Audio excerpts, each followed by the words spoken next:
कृष्ण ने अपनी लीला समाप्त की तो पांडवों ने उनके शरीर का अंतिम संस्कार किया, जिनका हृदय जो कि ब्रह्म पदार्थ के नाम से जाना जाता है, उनका हृदय है जो उसका वो जला नहीं, उसका अंतिम संस्कार नहीं हो पाया। तो पांडवों ने क्या किया, उनके हृदय को लेकर के एक काठ की लकड़ी का एक बड़ा सा गत्ता, उसमें गत्ते में रख करके और जल में उसको प्रवाह कर दिया, समुद्र के अंदर प्रवाह कर दिया।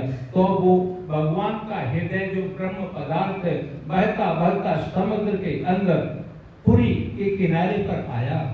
पुरी के किनारे पर आया तो राजा इंद्रधुम्न थे, उन्होंने विष्णु भगवान की बहुत पूजा की थी विष्णु भगवान को प्राप्त करने के लिए। तो विष्णु भगवान ने उनको सपने में दर्शन दिए कि ऐसे ऐसे भगवान श्री कृष्ण का जो दिल है, जो ब्रह्म पदार्थ है, वह भगत आया हुआ है, आप उनको वहां से निकाल दें। तो राजा धुम्न ने उस ब्रह्म पदार्थ को ब्राह्मणों की सहायता से निकलवाया और निकलवाने के बाद उन्होंने अधूरे उसके लिए लकड़ी की मूर्ति बनाने के लिए मूर्तिकारों को बुलाया, लेकिन उसके अंदर भगवान का हृदय है। भगवान के हृदय को हमारे जैसे कलियुगी इंसान, हमारे जैसे लोग उसको कैसे सही कर सकते हैं। तो कलाकार आए, मूर्तिकार आए, शिल्पकार आए, लेकिन उस लकड़ी को कोई तस से मस कुछ नहीं कर पाया। उन्होंने लकड़ी में खूब हथौड़े बजाए, लेकिन लकड़ी का कुछ भी नहीं हुआ। तो इसके बाद में तब भगवान विश्वकर्मा एक बूढ़े बढ़ई, यानी शिल्पकार भगवान जी खुद एक बूढ़े बढ़ऊ के रूप में, विश्वकर्मा के रूप में राजा के दरबार में आकर उपस्थित हुए और राजा ने उनको मूर्ति बनाने का आदेश दिया। राजा ने कहा कि इनकी आपको भगवान की मूर्ति बनानी है, लेकिन विश्वकर्मा जी ने कहा ठीक है, मैं इन मूर्तियों को बना तो दूंगा, लेकिन मेरी एक शर्त है। बोले क्या शर्त है आपकी? मैं जिस कमरे के अंदर ये मूर्ति बनाऊंगा, काम करूंगा, ये काम मैं 21 दिन तक करूंगा और 21 दिन तक आपको ये दरवाजा खोलना नहीं है, ये दरवाजा 21 दिन के बाद ही खोलना है। तो ठीक है, राजा ने बोला ठीक है, इस दरवाजे को हम बिल्कुल नहीं खोलेंगे। तो जैसे ही काम चलता रहा, उसमें काम करते करते विश्वकर्मा जी हथौड़ी की और छेनियों की इसमें आवाज आती रहती थी। 14 दिन तक उसके अंदर आवाज आई, तो 15वें दिन आवाज नहीं आई। तो राजा की जो रानी थी, जिसका नाम था गुंडचा, उसको कुछ अनहोनी का शक हुआ कि इनको कुछ हो तो नहीं गया है। लोग अभी तक तो लगातार इसके अंदर छेनियों की आवाज आ रही थी, कार्य करने की आ रही थी, कुछ हो तो नहीं गया। उनके हृदय के अंदर कुछ ऐसे विचार आए।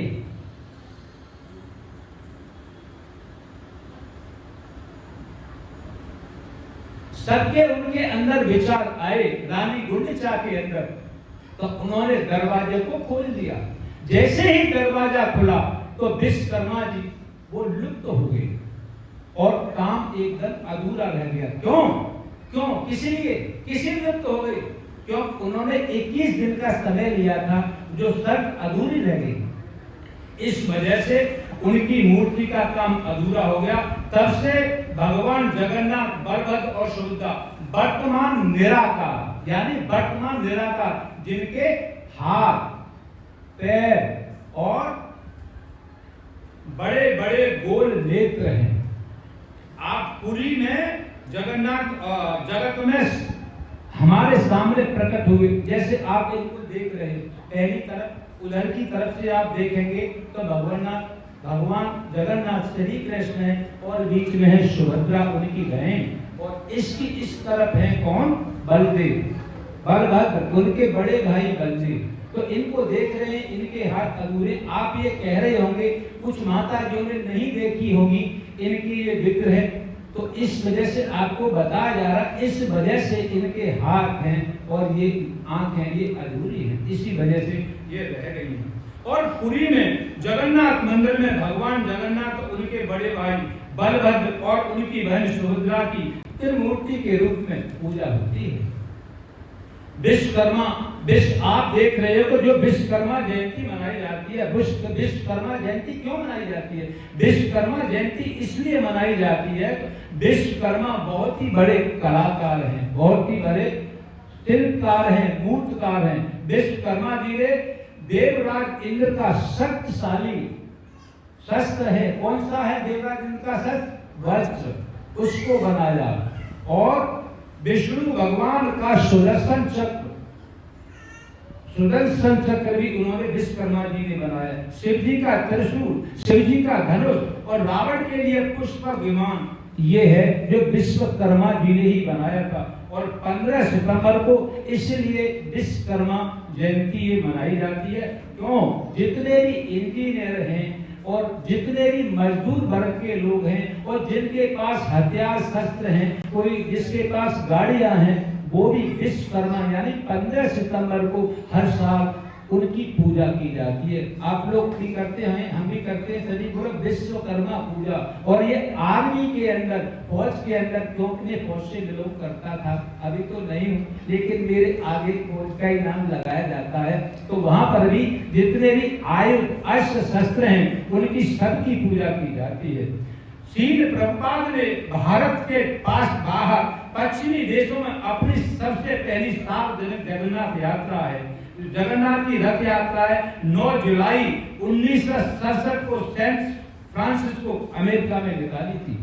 जो हमारे श्रील प्रभुपाद इस्कॉन के फाउंडर आचार्य हैं, पूरी दुनिया के अंदर जगन्नाथ भगवान को जानने का उन्होंने ही बीड़ा उठाया था। और जगन्नाथ भगवान की रथ यात्रा, वो जब श्रील प्रभुपाद छोटे थे तो कोलकाता के अंदर भगवान जगन्नाथ की रथ यात्रा है, अपने मित्रों के साथ में छोटी रथ यात्रा को भी निकाला करते थे।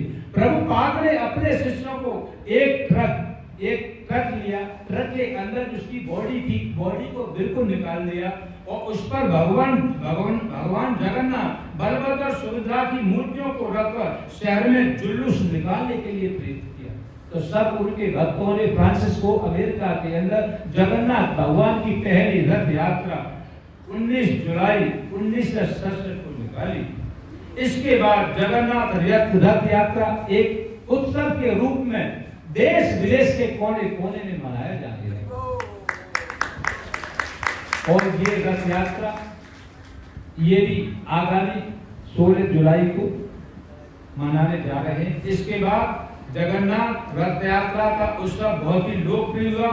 प्रभुपाद ने प्रमुख शहरों में ये रथ यात्रा जब से ही शुरू की और ये रथ यात्रा हम प्रभुपाद के पद चिन्हों का स्मरण करते हुए, चलते हुए रथ यात्रा का हर साल आयोजन करते हैं। और जगन्नाथपुरी आप गए होंगे तो जगन्नाथपुरी मंदिर के कुछ ऐसे रहस्य हैं, आपने तो सुने, हमको मैं तो गया नहीं, हम गए भी हैं तो हमने दर्शन नहीं किए। आप लोगों में से बहुत गए होंगे। तो जगन्नाथपुरी मंदिर का रहस्य ऐसा है, जो उसका ध्वज है ऊपर, उसकी ध्वज पताका है, डेली बदली जाती है और वो जिधर से हवा चल रही होती है उसकी पताका उधर की तरफ ही रहती है। जैसे पूरब की तरफ से हवा बहती है तो पताका का रुख पश्चिम की तरफ होना चाहिए, लेकिन पताका है उनकी पूरब की तरफ, जिधर से हवा बह रही है उधर की तरफ ही बहती है।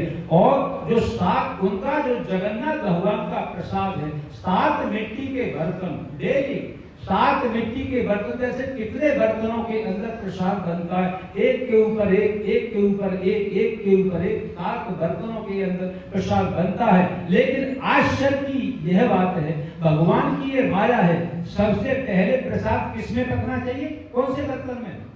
नीचे वाले के ऊपर वाले में? नीचे वाले में। लेकिन सबसे पहले प्रसाद ऊपर वाले में पकता है। ये भगवान की लीला है।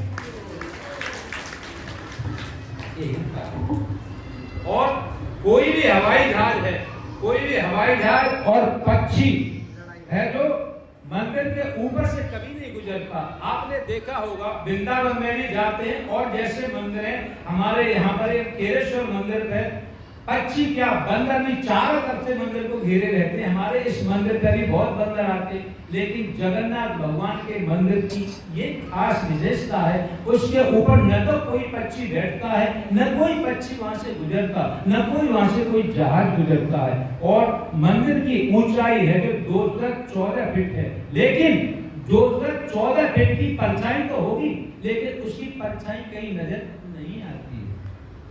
ये जगन्नाथपुरी के मंदिर का ये रहस्य है।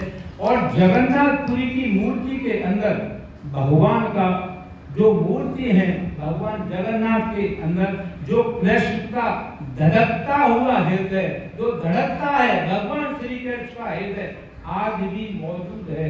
वो हृदय आज भी उसके अंदर धड़कन है। मंदिर में प्रसाद बनाने के लिए 500 रसोइया, 500 प्रसाद बनाने वाले मेन रसोइया हैं और 300 उनके सहायक रसोइया हैं। मंदिर के पुजारी जगन्नाथ भगवान बलभद्र सुभद्रा की मूर्तियों को 12 से 19 वर्ष के अंदर बदली करते हैं। इनके बीच में उनको बदली करने का प्रावधान है, ऐसा नियम है उस मंदिर का। तो जब वो मूर्तियां बदली की जाती हैं, जो पुजारी है वो आंखों से अपनी पट्टी बांध लेते हैं और मंदिर की पूरी लाइट बंद करी जाती है। जहां तक उस दिन वो मूर्तियों का बदली भगवान के हृदय के दूसरी नई मूर्तियों में डालते हैं, तो जो मेन पुजारी हैं आंखों से उनको नहीं देखते, लेकिन हाथों से स्पर्श करते हैं तो उनको महसूस होता है जैसे हमारे दिल की धड़कन ये चल रही है। हम अपने हाथ लगाएं या महसूस करें तो हमको पता चलता है कि हमारा दिल धड़क रहा है। उसी प्रकार भगवान जगन्नाथ का दिल भी धड़कता हुआ उनको महसूस होता है। तो ये जगन्नाथ भगवान की कथा है। इसके बारे में और ज्यादातर विस्तार से 29 तारीख को जगन्नाथ स्नान यात्रा होगी, जब आपको बताया जाएगा। तो एक नैमिषारण के आगे टॉपिक लेते हैं जो आज के टॉपिक से कुछ और भी संबंधित है। तो नैमिषारण के ऋषियों ने सूत गोस्वामी से क्वेश्चन किया, नैमिषारण क्या चीज है? नैमिषारण फिलहाल सीतापुर डिस्ट्रिक्ट के अंदर गोमती नदी के तट पर एक ही बहुत ही अच्छा, बहुत ही पवित्र स्थान, सुंदर स्थान है, जहां पर 88,000 ऋषि मुनियों ने एक साथ बैठ करके तप किया था। 88,000 ऋषि मुनियों की वो तपोभूमि है। तो जो भगवान के भक्त होते हैं, भगवान को जो पूर्ण शरणागत होते हैं, उनको अपनी चिंता नहीं रहती है। उनको तो पता ही है मैं तो भगवान का नाम ले रहा हूं, और वो भगवान की जो भक्ति करते हैं वो अपने स्वार्थ से नहीं करते हैं। वो भगवान की भक्ति इसीलिए करते हैं कि मेरी भक्ति से भगवान प्रसन्न हो, मेरी भक्ति से भगवान खुश हो, चाहे मेरे को नरक मिले या स्वर्ग मिले, वो मुक्ति की कोई चाह नहीं करते। इसी प्रकार उनको किसकी चिंता है? नैमिषारण के ऋषियों को उनको इसकी चिंता हुई कि भौतिक जगत के जीव हैं, ये बहुत ही पतित आत्मा हैं।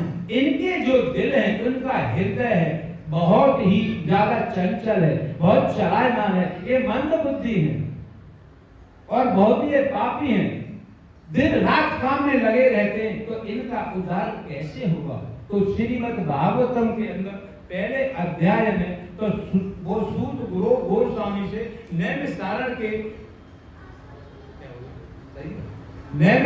के जो ऋषि हैं वो कहते हैं कि हे भगवान, इन कलयुग के पतित आत्मा का उद्धार कैसे होगा? तो भागवतम का 1.2.6 यानी स्कंद 1 अध्याय 2 के 6ठे श्लोक के अंदर है। वो बताते हैं, भगवान खुद बताते हैं, सर्वोधर सर्वोपुषाम परो धर्मो यतो भक्तिर अधोच्छदे अहेतुक्र प्रतिहता यथात्मा स्वप्रतिदति सर्वो धर्मो।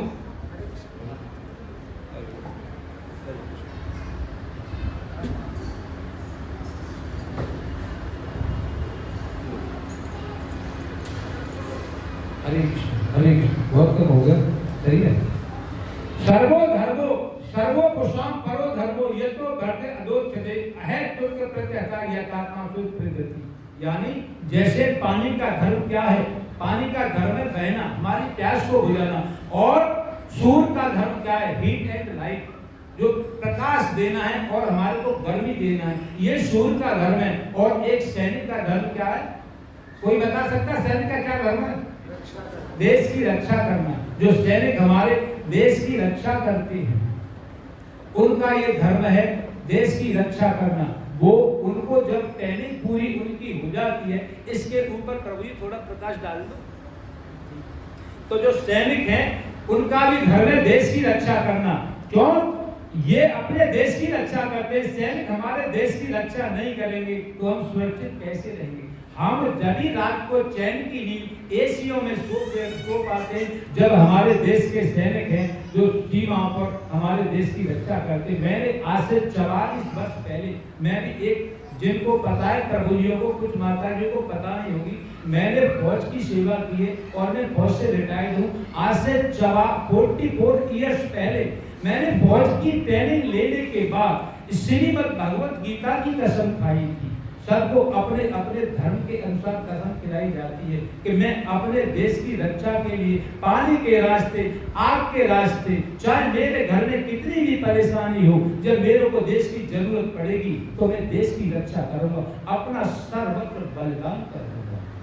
ये देश के सैनिकों का ये नियम है और ऐसी सबके लिए कसम खिलाई जाती है। तो देश के सैनिक अपनी मातृभूमि की रक्षा के लिए मर मिट जाते हैं। और मेरा ट्रेड था वायरलेस ऑपरेटर, कम्युनिकेशन, जिसके ऊपर सब चीज निर्भर करती है कम्युनिकेशन। यदि कम्युनिकेशन नहीं होगा तो कुछ भी नहीं हो सकता। यदि हमारे यहाँ पर एक ये त्योहार आज हम मना रहे हैं, ये कम्युनिकेशन नहीं होता तो आप लोग सभी आते नहीं आते।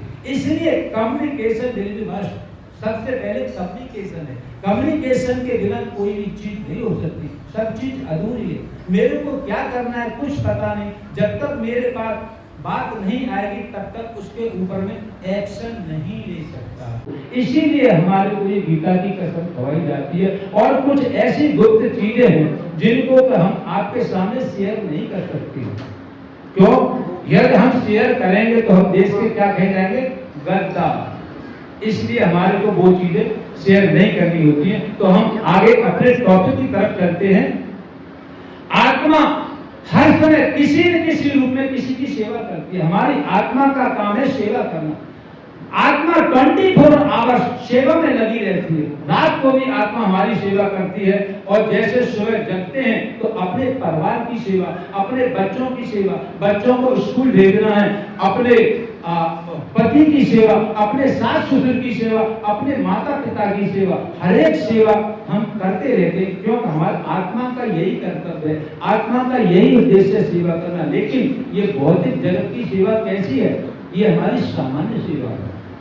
भौतिक जगत की हम ये सेवा कर रही है, सामान्य सेवा है। और ये सेवा है हमारी, हम अपना जिस दिन शरीर त्यागेंगे तो ये सेवा कोशिशें हमारी समाप्त हो जाएगी। और हमारा जो धर्म क्या है? परो धर्मो कुशम परो धर्मो। मनुष्य का जो परम धर्म है परो धर्मो, यदो भक्ति अधोचते, अधोचते भगवान के प्रति। हमारी आत्मा की जो परम सेवा है, जो भगवान की सेवा करना, भगवान का नाम लेना, भगवान के नामों का जाप करना, भगवान का कीर्तन करना, मंदिर के अंदर विग्रहों की सेवा करना, ये हमारी आत्मा का धर्म है। लेकिन हम लोग इस भौतिक संसार के अंदर ऐसे पड़ गए हैं कि इस भौतिक संसार के अंदर निकल ही नहीं पाते, भगवान का नाम नहीं ले पाते। जब माला करने का समय आया, माला हुई, अभी नहीं हुई, वो काम का क्यों? हम भगवान के नाम को टालने की कोशिश करते हैं आगे आगे। बहुत मेरे जैसे हैं, आप तो सभी करते हैं टाइम से, मैं तो शाम को पूरी माला कर पाता हूँ, नहीं होता।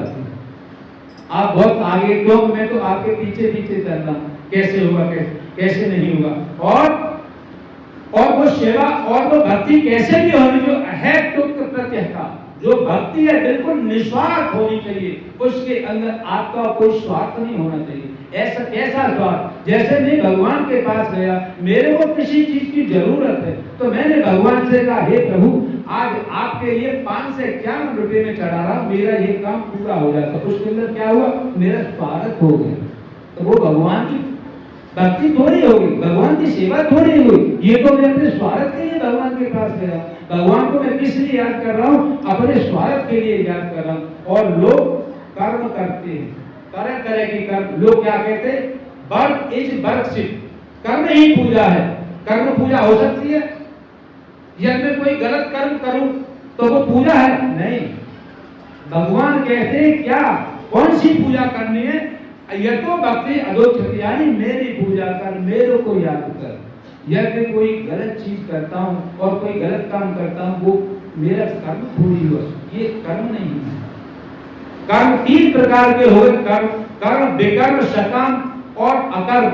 जो अकर्म जो होते हैं, जो भगवान के अनुकूल कर्म किए जाते हैं। भगवान है अपने, जैसे भगवान कहते हैं तेरा जीवन, ये मनुष्य जीवन तेरे को किस लिए मिला है? मनुष्य जीवन मिला है भगवान की भक्ति करने के लिए। तो हमको भगवान को याद करना चाहिए, और हम भगवान को याद नहीं करते। और बहुत और सकाम कर्म होते, सकाम कर्म वो होते जो अच्छे कर्म। जैसे कोई गरीब बेटी की शादी के अंदर आप धन दौलत का सहायता कर देते हैं, और किसी भूखे को आप भोजन खिला देते हैं, प्यासे को पानी पिला देते हैं, ये सकाम कर्म हो गई। सकाम कर्म करने से हमको भगवान की प्राप्ति कदापि नहीं हो सकती।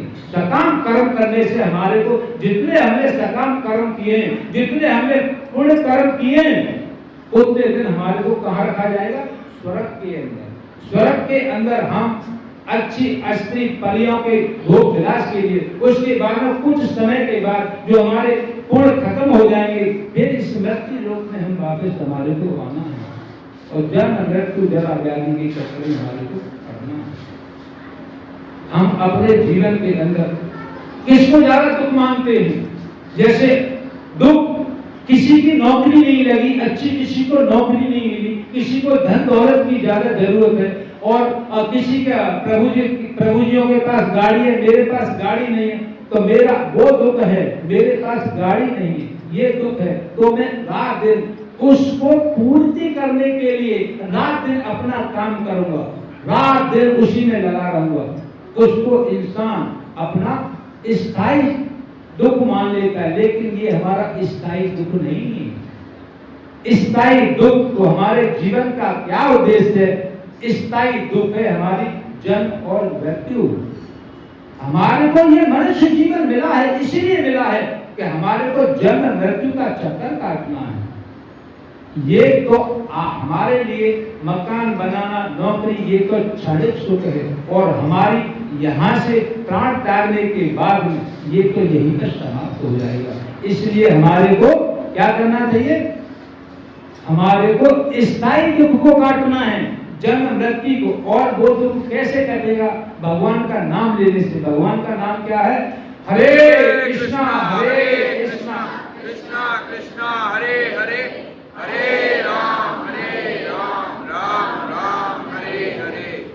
तो सुखदेव गोस्वामी इस कलयुग के बारे में बताते हैं परीक्षित महाराज को, हे परीक्षित, ये कलयुग है, बहुत दोषों से भरा हुआ, इसके अंदर पूरे दोष ही दोष है। कलयुग के अंदर सभी हम दोषों, हमारे अंदर जो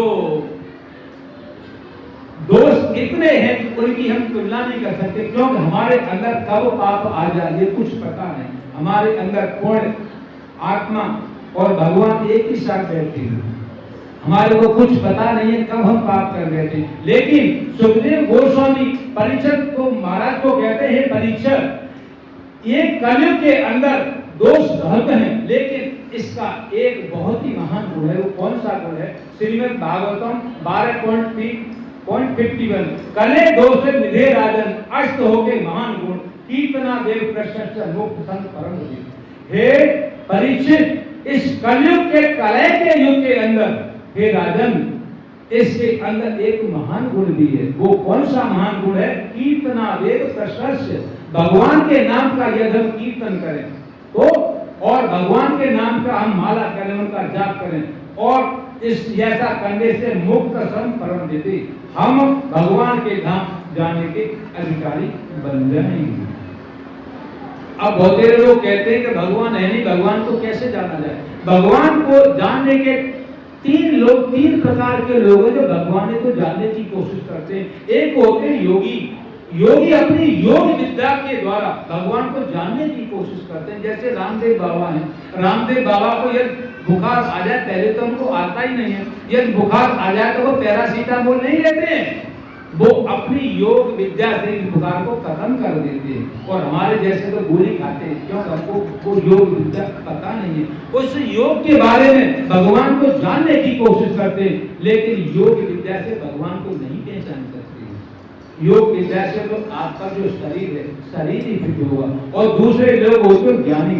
ज्ञान के द्वारा भगवान को जानने की कोशिश करते हैं। ज्ञान के द्वारा भगवान को हम जानेंगे तो केवल निराकार ब्रह्म ज्योति तक ही पहुंचेंगे। और निराकार ब्रह्म ज्योति में पहुंचने के बाद फिर हमारे को इस मृत्यु लोक में वापस आना है।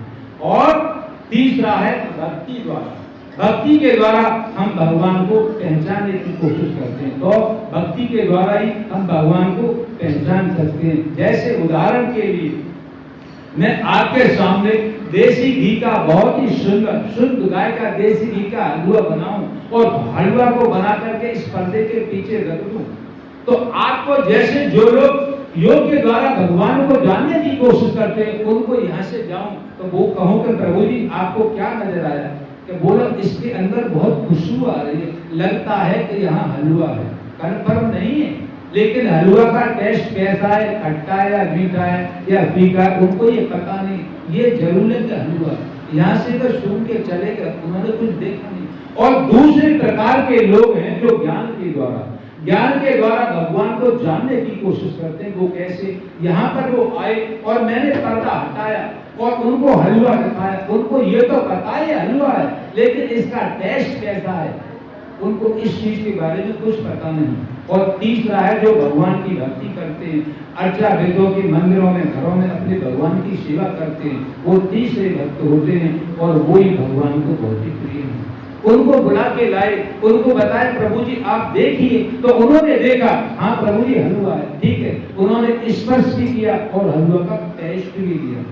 तो भगवान को भक्ति के द्वारा भी पहचाना जा सकता है। और भगवान भगवद गीता के 18वें अध्याय के 55वें श्लोक 55 श्लोक में कहते हैं, भक्ता मां विजानाति यातान्य च अस्मि तत्त्वतः ततो मा तत्त्वतो ज्ञाता विशति तदनंतरम।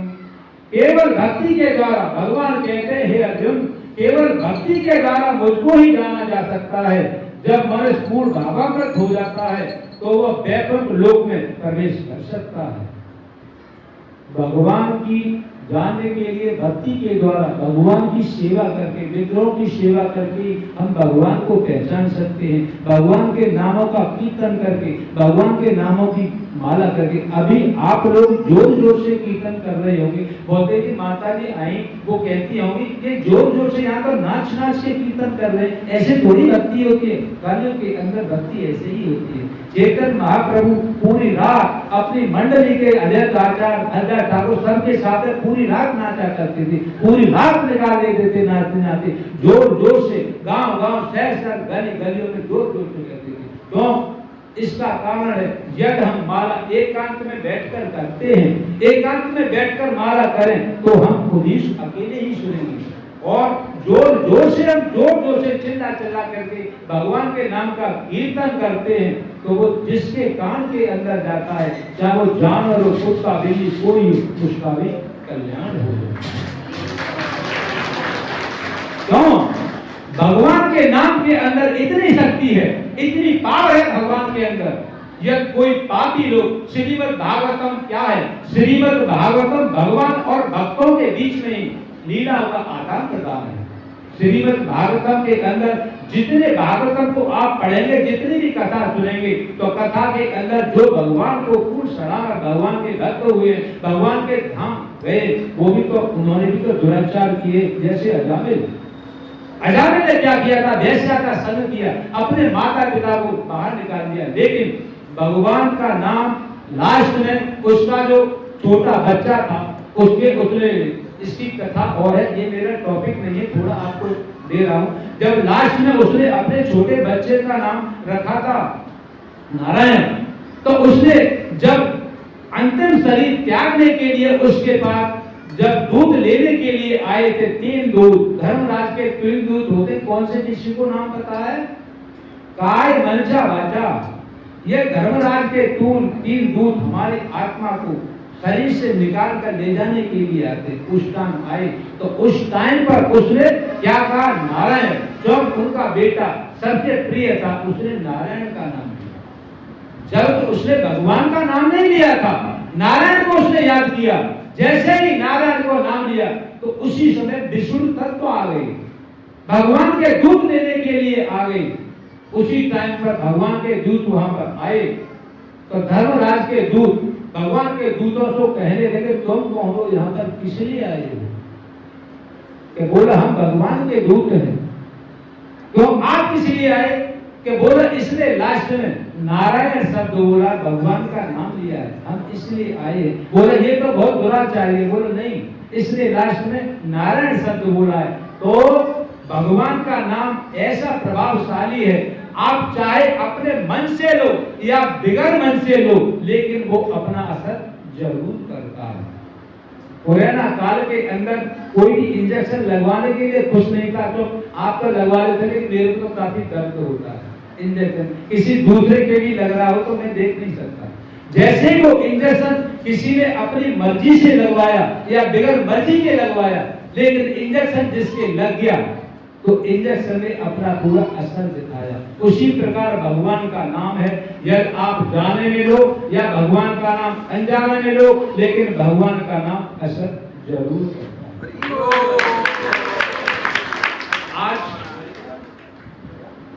आज का हमारे समाज के अंदर एक कुरीतियां बहुत ज्यादा है।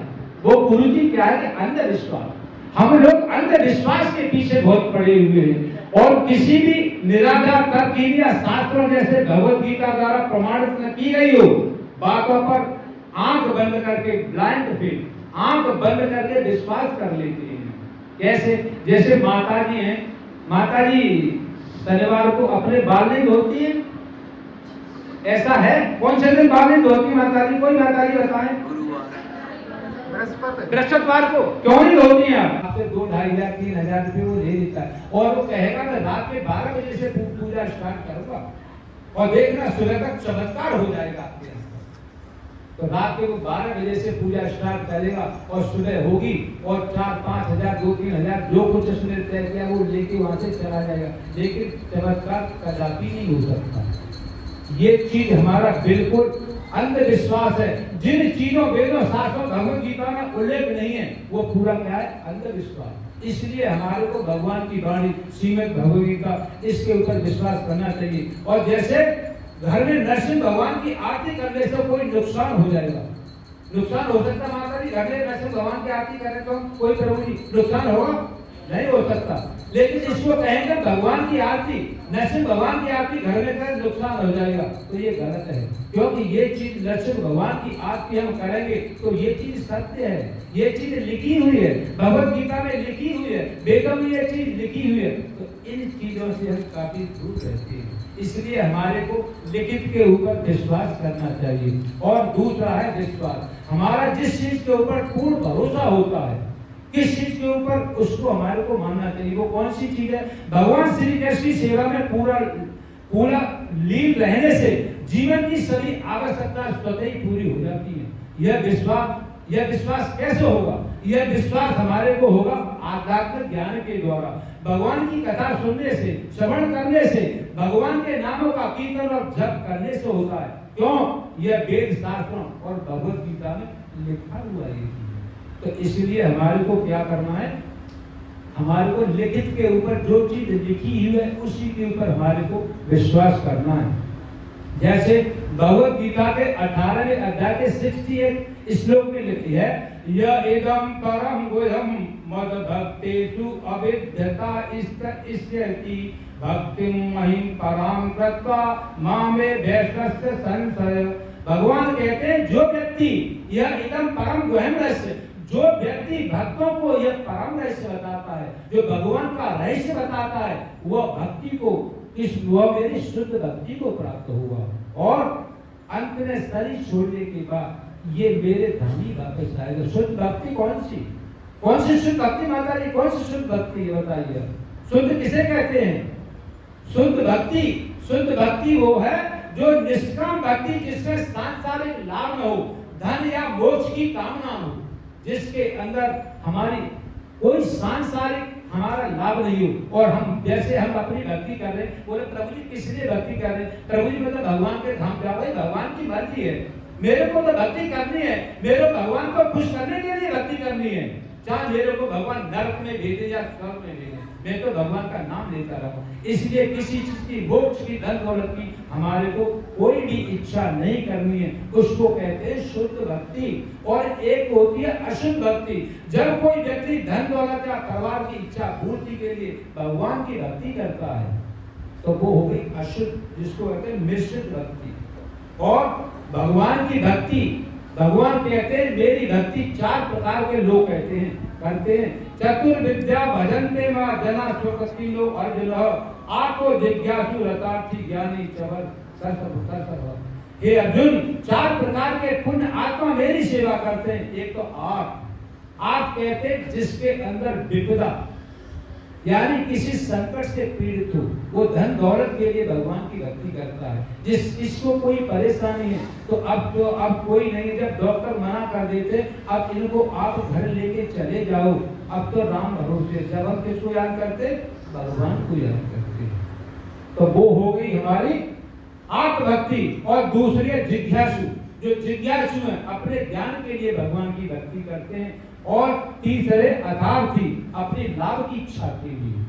जैसे केरश्वर मंदिर पर जाओगे आप तो सुबह 3 बजे से ही भोले बाबा को मनाते हैं। किस लिए मनाते हैं? उनको लाभ चाहिए, अपने जो व्यवसाय करते हैं उसके अंदर लाभ चाहिए। और हमारे भोले बाबा तो ऐसे मांगो एक दवा का देते रहते हैं, देते जा। और जो भगवान के भक्त कैसे होते हैं? भगवान के भक्त बहुत ही कंगाल, बहुत ही गरीब होते हैं, जैसे हम लोग। और चौथे ज्ञानी, जो ज्ञानी लोग हैं वस्तुओं को सही रूप में जानने के लिए भक्ति करते हैं। तो भगवान क्या कहते हैं? ये 4 में से ये मेरे शुद्ध भक्त नहीं है। मेरा तो भक्त वही है जो बिगड़ किसी इच्छा से मेरी भक्ति करता है। लेकिन इन 4 में से जो शुद्ध भक्त बनना चाहे, जो आयतों की भक्ति, जिसमें अपना कोई स्वार्थ न हो, वो भक्ति करे तो भगवान का वो शुद्ध भक्त बन जाता है। और भक्ति करने के लिए गुरु के मार्ग में कार्य करना हो। हमको गुरु, जैसे हमारे को गुरु बताते हैं, भक्ति करने के लिए हमें गुरु की बातों के ऊपर विश्वास करना पड़ेगा। जो गुरु का जो 2 मिनट हो गए, अभी तो लेक्चर स्टार्ट है, 10 मिनट और दे दो। ठीक है।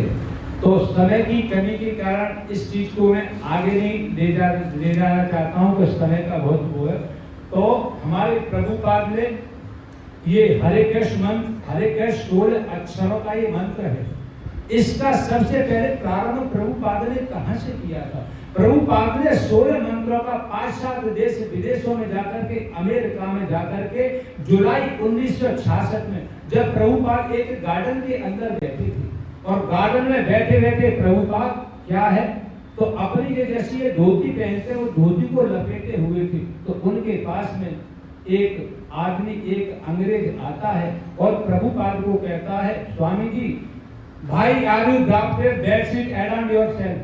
आपने ये बेड शीट है अपने चारों तरफ क्यों लपेट के रखी है? तो प्रभुपाद कहते हैं, this is not bed sheet, this is my सन्यासी ड्रेस।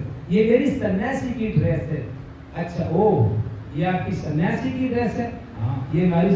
तो प्रभुपाद हैं, ऊपर की तरफ देख रहे तो प्रभुपाद, तो वो आदमी है जो अंग्रेज है, फिर प्रभुपाद को क्वेश्चन करता और कहता है, भाई are you looking at above? आप ऊपर की तरफ क्यों देख रहे हैं?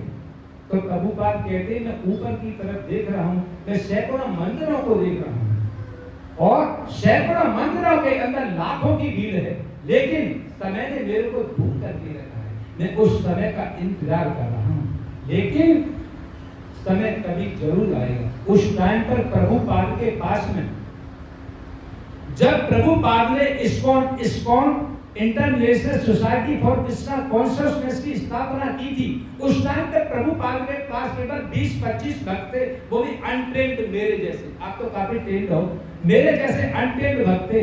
उनका क्या काम था? सुबह को पीते थे, शाम को उतर जाती, शाम को पीते थे। गम मारे गम मिट जाए गम, उनका ये काम था, ये चीज करते थे प्रभुपाद। ऐसे तो प्रभुपाद और इस्कॉन की इंटरनेशनल सोसाइटी बना रहे हैं प्रभुपाद उसकी, और वो भी 20-25 भक्त हैं उनके पास, अनट्रेंड भक्त हैं। उस समय प्रभुपाद ने इसकी इस्कॉन मंदिर की स्थापना की, इसकी स्थापना की, तो इसका नाम रखा international society for Krishna consciousness. फिर वही व्यक्ति अंग्रेज कहता कि नहीं प्रभुपाद ये गलत है, लोग ये ठीक नहीं है। बोलो क्या? International society for God consciousness. बोला आपने इसमें कृष्णा लगाया, क्योंकि वो हैप्पी लोगों में कृष्णा भगवान को नहीं जानते थे। बोला गॉड, इसको आप गॉड लगाओ। तो क्यों गॉड को? प्रभुपाद बोले गॉड क्यों लगाऊं? Because there are Christian all around this place. क्यों? चारों तरफ यहाँ पर क्रिश्चियन लोग हैं और वो कृष्णा को नहीं जानते। तो प्रभुपाद कहने लगे यही तो हमारे समाज की कमी है। गॉड इज वन, भगवान एक ही है, वो भी कृष्णा। हम सबको भगवान मानते हैं। किसको?